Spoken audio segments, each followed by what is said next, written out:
All right, let's get right into it. When you picture Japan, what comes to mind? Probably those super dense, futuristic cities, right?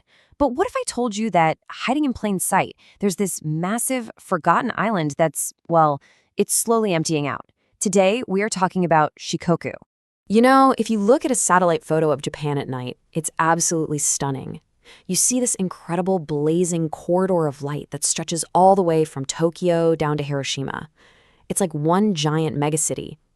But then, boom, right there, just off the coast of major hubs like Osaka, there's this giant patch of darkness, a black hole. That's Shikoku. So, what on earth is going on here? And here's what's so wild about it. Look at its location. Shikoku's northern coast is so close to Japan's industrial heartland. You could practically swim there. And yet, even though it's right in the middle of all the action, it feels like a world away. It's simultaneously at the center of Japan and somehow completely removed from it. And that's the big puzzle we're going to try and solve today.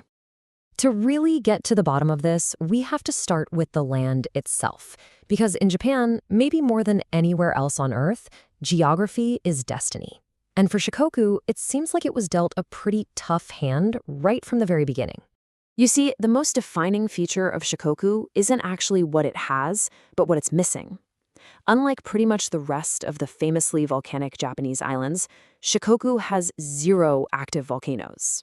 And that might sound good, but it means no broad plateaus. And, this is the really crucial part, none of that super fertile volcanic soil. Instead, the island was basically formed by this violent tectonic mashing that just crushed and twisted the land into a rugged mess. And cutting right through the middle of the island is this massive feature called the median tectonic line. It's the longest fault zone in all of Japan, and it literally slices Shikoku clean in half. Now, this isn't just some line on a geology map. It created 2 completely different worlds on one small island. And this gets us to the island's great tragic irony. In the north, you've got these gentle slopes, the only real flat land on the whole island, and it faces the calm inland sea. Perfect, right?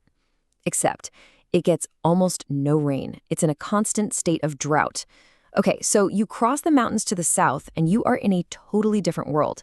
It faces the open Pacific, so it gets hammered with torrential rains and typhoons. The south has all the water you could ever want, but there's no flat land to build on.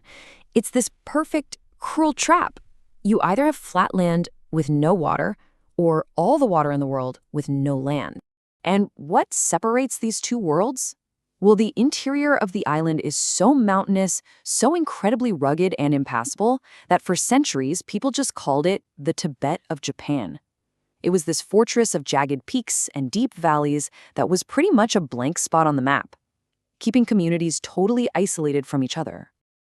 This intense geography didn't just shape the landscape, of course.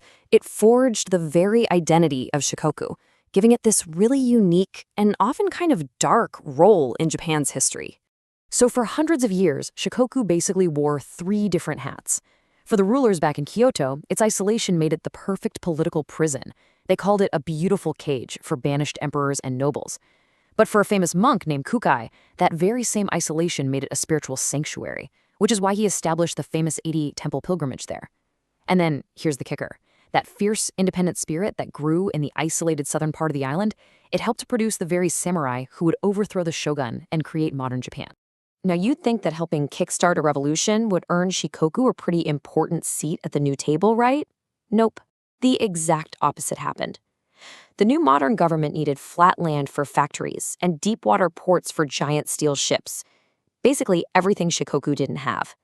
So as the main island of Honshu just exploded with industrial growth, Shikoku got left in the dust, seen as nothing more than a resource outpost for things like timber and oranges.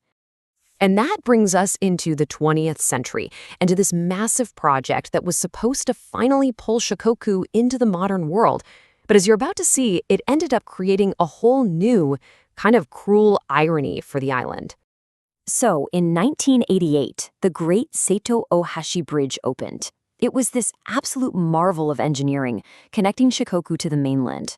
Everyone thought prosperity would finally flow in, but instead of a lifeline, the bridge created what economists called the straw effect. It literally acted like a giant straw, letting the massive economy of Honshu suck the talent, the money, and especially the young people out of Shikoku. Local shops got crushed by mainland big box stores, and the youth suddenly had a very easy escape route.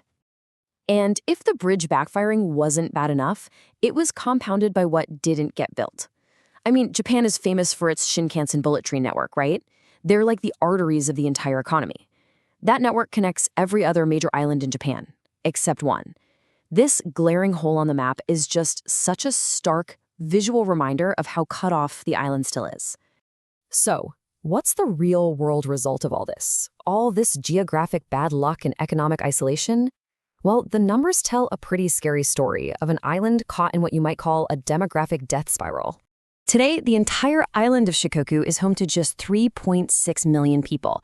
Now, to put that number in perspective for you, the train stations in the greater Tokyo area see that many people pass through their gates every single morning before work.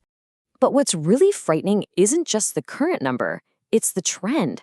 While Japan's population as a whole only started to decline back in 2011, Shikoku's population peaked way back in 1950. Think about that. The island has been bleeding people for over 70 years. And this has led to a phenomenon that the Japanese have a specific name for: marginal villages.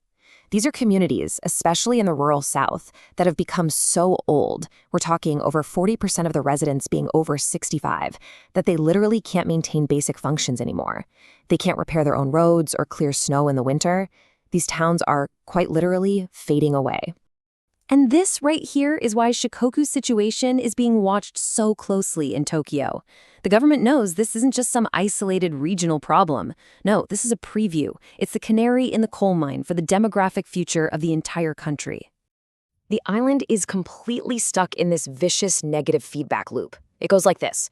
Fewer people means fewer services, like trains or buses. Fewer services makes it way harder to run a business. That means fewer jobs, which forces even more young people to pack up and leave for the mainland, and the whole cycle just keeps getting worse and worse.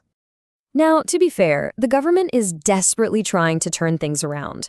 And you hear about these small, localized success stories, like putting high-speed internet in a mountain town to attract tech companies. But as the overall data shows, these efforts are just drops in a bucket. For every one programmer who moves in, you still have 10 high school graduates moving out. Which leaves us with this one big final question. The story of Shikoku is this fascinating, complicated mix of geography, history, and economics. Is it just a cautionary tale? A bleak preview of a future that's waiting for all of aging Japan?